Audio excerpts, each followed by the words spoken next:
ដោយបានសន្យាអញ្ចឹងកម្មវិធីpodcast ស្ដីអំពីជីវិតបរាជ័យនិងការធ្លាក់ខ្លួនដែលនិយាយអំពីបទពិសោធន៍ពិតនិងការបរាជ័យពិតប្រាកដហើយនិងការធ្លាក់ខ្លួននៃជីវិតដែលយើងជួបប្រទះចាំថ្ងៃដូចជាខ្ញុំផ្ទាល់ធ្លាប់ថាធ្វើជាបុគ្គលិកនៅNGO យូរហើយជាង10ឆ្នាំដែរហើយការសិក្សាក៏គ្រាន់បើដែរនៅរៀន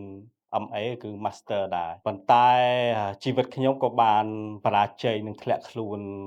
ដែរនៅក្នុងរយៈពេល1ឆ្នាំចុងក្រោយនេះដោយសារអីដោយសារតែបរិបទពិភពលោកដែរដូចខ្ញុំធ្វើការនៅ NGO ដែលទទួលបាន fund ពីបរទេសដូចជាអាមេរិក USAID ជាដើមអញ្ចឹងនៅពេលដែលFund USAID ត្រូវបានបង្កកដោយប្រធានាធិបតីដូណាល់ត្រាំនោះគម្រោងទាំងអស់ត្រូវបានផ្អាកឈប់ទាំងអស់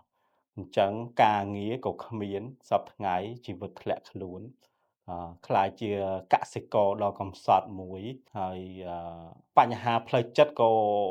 មានបញ្ហាអឺ stress មួយចំនួនហើយបញ្ហាផ្សេងៗក៏មានជាប់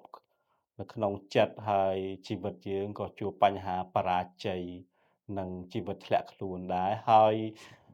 នេះជាភាពបរាជ័យនិងការធ្លាក់ខ្លួនសម្រាប់បច្ចុប្បន្នហើយខ្ញុំនឹងលើកអំពីការបរាជ័យនិងឧបសគ្គផ្សេងៗដែលខ្ញុំមានបទពិសោធន៍ជួបប្រទះកន្លងមកតាំងពីខ្ញុំដឹងក្តីរហូតដល់សព្វថ្ងៃនេះតើខ្ញុំជួបរឿងបរាជ័យអ្វីខ្លះហើយនិងបញ្ហាស្មុគស្មាញឧបសគ្គអីខ្លះខ្ញុំនឹងលើកនៅpodcast វគ្គក្រោយអំពីភាពបរាជ័យរបស់ខ្ញុំបាទសូមអរគុណ